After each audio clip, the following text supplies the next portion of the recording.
Alright guys, Josh here from Slash Life Gaming again, and this is my 5th Wi-Fi battle on Pokemon against a very good friend, TheKingLuma, on YouTube.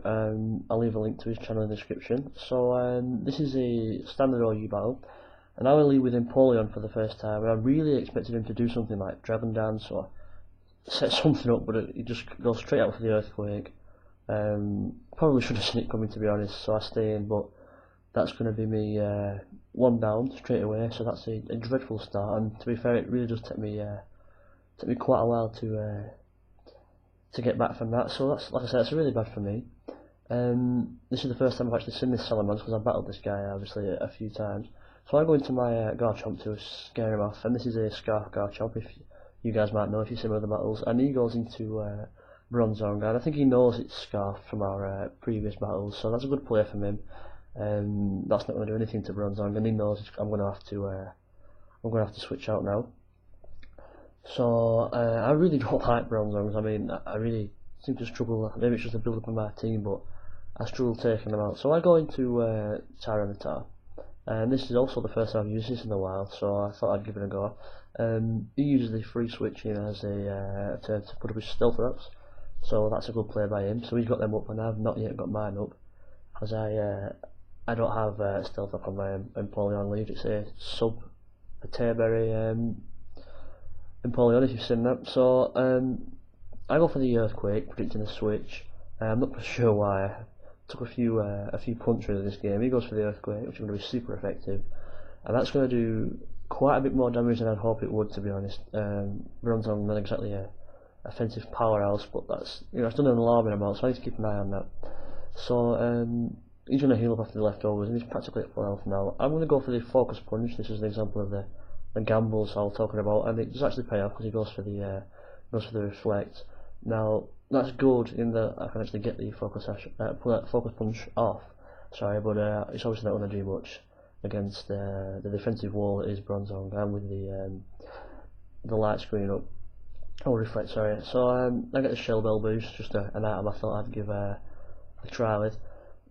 So I think I'm going to stay in for another turn, and I think yeah, I'm going to go for the Brick Break to break the Reflect, because I really don't want that thing there. It's a real pain, and that's going to do reasonable damage, enough to consider staying again and trying to go again.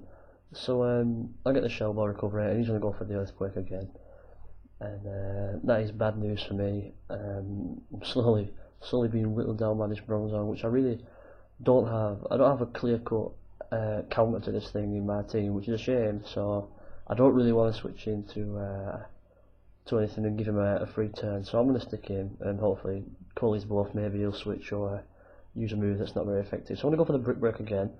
This should do a bit more, considering the Reflect is down. It takes him down. I think maybe another one might KO him, maybe two if I'm unlucky. But he's going to go for the Earthquake, and that's I think that's going to finish my Tyranitar off.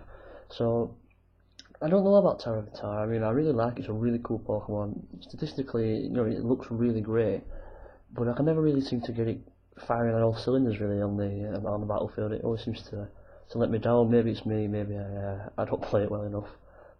So I might be to blame for some of that. So his Bronzong's still out, and he's 2-0 up now. So I'm a little worried. It's not really going very well, so I send out my suicide lead, King Boo the Frostlass, and I'm going to take massive damage from that, which is really bad news for me. So I go for the Thunderbolt because he knows I've got Destiny Bond on this, and he probably thinks after the Stealth Rock have ruined my Focus Sash, then I'm just going to go all out. And I predict that he's going to predict that, and I go for the Thunderbolt when he goes for the Trick Room. And Trick Room is bad news for me because this thing's going to kill me now, especially without the Focus Sash. So I think I'm going to switch out here. I'm going to go into Kabira Kabora, the Skarmory, predicting the Earthquake, and I think he goes for the Earthquake. So that's good for me. Pretty standard switch, but nonetheless, it's a free switch in other than the Stealth Rock damage. And this Skarmory, if you've seen my other videos, you'll know it's a really good Pokemon. I really like it. It does the job. It really can mess with teams. So he's going to go for the Reflect, which is a bit of a pain, but it's so I'm gonna get a chance to set up my stealth rock. So it's a bit of a stalemate because neither of us can really do anything to the other in the form of attack. So I think he's probably going to switch now, if I remember rightly. I can't remember. It's been quite a while since this battle. Let me just see. No, he's going to go for the earthquake. Oh, he must have predicted another switch. But I took the opportunity to whirlwind, so that's great for me. I'm basically just trying to think of a way to finish that off later on, because I'm a bit fed up with it now. So he's going to bring the Heracross out, and I think I go for the Brave Bird this turn. Expecting to be faster because of the trick room, I think, but I think it might have worn off without me realising. So that's pretty bad. Yeah, he goes for the Endure, and I'm going to go for the Brave Bird, and that's going to take him down to 1 HP. It would have killed him obviously if not for the Endure. Yeah, he's going to survive with 1 HP, but unluckily for him, I don't know how he managed it because he's an experienced battler, but he seems to have completely forgotten about the hailstorm. So he's set up with a Select Berry for a really big sweep now here across, but he just completely forgotten that sandstorm just going to finish him off. So that's great news for me. That could have been a real threat to my team, because nobody wants a Select Berry boosted sweeper to fight against. So yeah, the dimensions turn back to normal. And he goes into Breloom, and I did not want to see this, to be honest, because we all know what this thing can do. He's going to go for the Spore, which, I've really got nothing to do against it, so I haven't got anyone with chest over it. So I'm going to stay in and take it, knowing that if he does attack, this Skarmory can technically move the best. So I think he's going to go for the sub, pretty standard Spore sub, Breloom. I don't think he's got the Focus Punch, I think he's got the Seed Bomb. As his Toxic Orb kicks in. So, like I say, I decided to stay in because I know this can take whatever he's got. And he goes for the sub, which is pretty bad because now he's 1 turn ahead of me, and that Toxic Orb's going to bring his HP up. But luckily, I get the Roost off straight away. And to be fair, if I'd have thought that for 1 minute that I'd get the 1 turn wake up, I'd have gone for the Brave Bird. But maybe that was me being a bit skeptical, a bit pessimistic. So he's pretty much going to go for the Spore again, like you would, and yeah, I'm going to go straight back to sleep. Pretty good play because he's going to keep sporing, but if I switch, obviously he'll break sleep close, so he needs to be careful with the Spore. So yeah, once again, I'm going to stay here and see what he's got. He's going to go for the Swords Dance. And I forgot that this was his 4th move, so in the back of my mind I'm thinking, right, as soon as I wake up I need to whirl with this thing out of there, because even though it's not very effective, either of its moves, I really don't want this thing getting many Swords Dance off, because it might be, because Brilliant's got a decent attack stat actually, and I don't really want to take many Swords Dance, Brick Breaks or Seed Bombs. So I go for the Brave Bird actually, I think, but I go for the Whirlwind in a couple of turns. So that's going to break the sub, which is good news for me. Now he can either Spore or go for the attack again, and I really can't remember, to be honest, which one he goes through. So we'll have to wait and see. It's been quite a while since this battle. Let's see. He's going to go for after leftovers. Come on. He's going to go for the Spore again. Yeah, I should have predicted that, really, pretty standard stuff. And to be honest, this part of the battle is a bit slow, and I'm sorry for you guys watching, but it does get a lot better, and I have to admit this is a extremely tense battle towards the end. It's a very epic climax. I won't spoil it, but if you guys keep watching, you'll see. So I decided to switch out, predicting the substitute, knowing I could break it straight away with the Garchomp. And I think that might be why I've done it. Yeah, I think. Let's have a look. What have I done? Let's have a look. Oh no, that's right. No, sorry. Yeah. I go into the Garchomp predicting the attack, knowing that then I could attack him back because I'm faster.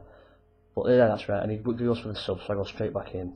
before he either spawns me or C-bombs me. So yeah, I would just taking a chance that he might attack, but he doesn't. He goes for the sub, which is wise on his part. There's no point over predicting at this stage.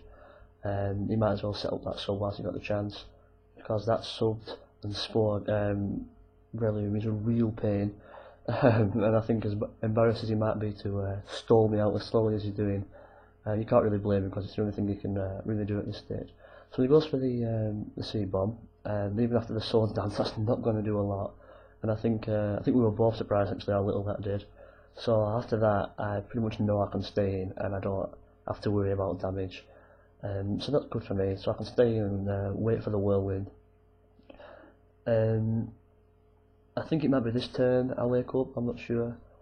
I've been asleep for a long time now, especially after the switches. Yeah, he goes for another swords dance, knowing that he really can't do anything with the state I'm in. And I wake up and I go for the whirlwind because I don't want to take anything that's been swords danced 3 times. And he gets his bronze arm dragged in, and I really didn't want to see that thing again. Getting really fed up of it. But the stealth damage is going to do a bit. And yeah. Now, if I remember rightly, I think I might switch here. I'm not sure. I can't remember after the. We'll see after the leftovers is finished. Yeah, I'm gonna go for the switch, and I think I'm gonna switch into I'm gonna switch into Garchomp to Earthquake this thing, because in recent times I've battled him and he actually had the fireproof Bronzong. So I remember taking a gamble a few weeks ago when I battled him, and that paid off. But TheKingLuma makes a really good play here, and he's actually got 2 Bronzongs, and I think this one's the Levitate one. So I go for the Brick Break to shatter the barrier, but in a couple of turns I'm going to go for the Earthquake, and that's going to do absolutely nothing. So that was a really good play on his part. But I'm getting ahead of myself now. I'll get back to what's happening now. He goes for the Earthquake, which is a good play, the only real damage you can do, and that does quite a lot, and I'm a bit worried of it, to be honest, after the crit. I don't know if I can take another one. I'm pretty sure I can, so I think I'm going to stay in, and I'm going to go for the Brick Break again, obviously, because it's being Shy Scarfed, and that's going to do, I'm not sure if that's going to kill him. Well, that is going to kill him. Oh, great, awesome. No, right, I'm talking about a different battle completely there, to be honest. You have to forgive me. I'm sure I've got so many games on the hard drive that I'm sure you'll see that one soon enough. So sorry about that one. He goes into the Salamence again, and that's going to take respectable damage from the Stealth, which is great news for me. At this point, I'm certain that Garchomp's faster, because obviously he would have been faster than my opponent anyway at the beginning, but he's Scarfed, which really took me by surprise and almost cost me the battle, to be honest, because he would have been faster than Napoleon anyway, so I had no reason to believe he was Scarfed, but he is. And to be honest, in some respects it almost cost me, but I think looking back, he probably won me the game, because he killed Garchomp there, and he probably could have killed Garchomp with something else, given the HP I had left, and now I know it's Scarfed, and that's really going to help me later on this once again, that really epic ending I've been telling you guys about is it's really going to save me knowing that he's Scarfed. So I suppose it was the highest chance of him killing Garchomp with that Dragon Claw, but I don't know, maybe he could have finished me off another way and kept that Scarf secret, because I really weren't expecting that. So he's going to go into Umbreon. Well, the Whirlwind's going to bring him Umbreon in anyway, and that's not bad for me. This thing's got good special defense, but not brilliant physical defense, so I know I can Brave Bird it a couple of times. This thing can't really do much to me in the way of attack, only Psychic or Dark, and obviously I'm a Steel type, so that's not going to do much at all. But for some reason I still switch. Why is that? Oh, okay, yeah, good idea. I was thinking better than I am now. Sorry for that, guys. I go into the Bomber Snow because I'm trying to bring on the 100% Blizzard, and then he goes for the Taunt. So that's not. I suppose it's a good play, because I do have this. It is the Subseeding Bomber Snow, this one, but I'm not going for that tactic at the moment. I'm going to go for the Blizzard, and in a couple of turns he makes a really fatal flaw. For some reason he goes for the Melee, which is a good idea, because I really can't do. I can do a bit with the Blizzard, but I can't one-hit KO or anything stupid like that, and he can just whittle me down. So I go for the Blizzard, and that's going to do decent damage. It's going to take him probably below half, if not just above. Yeah, just about half, and he's going to keep getting buffed by the snow, so that's not too bad. I can stall him out because Lama Snow's got decent HP, and if I'm right, if I'm not getting ahead of myself again, this is where he starts making the bad play. Yeah, he goes for the double team, and this is then I realise this is a baton passing double team Umbreon, but of course Blizzard in the hail is going to hit anyway, so you know he goes for this, and what's worse is for him anyway, not for me, is that he must just think that this was a lucky hit, so he goes for it again, and he just completely forgot about the Blizzard, which is great for me, which means he's going to go for the double team again, and then I'm going to finish him off. And then I talked to him afterwards actually, and he just couldn't believe it. He was just wanted to send one of them moments. So he's obviously going to double team again, like I say, and I'm going to finish him off. And that's great news for me, because Umbreon can really be a pain for teams, especially when it's passing mega evasiveness onto sweepers and tanks, and it can make it into a really long and painful experience for any battler, to be honest. So that's great news for me. I've still got my Bomber Snow, and I really like a Bomber Snow. It's not got brilliant base stats, but it's got enough to cause a lot of trouble.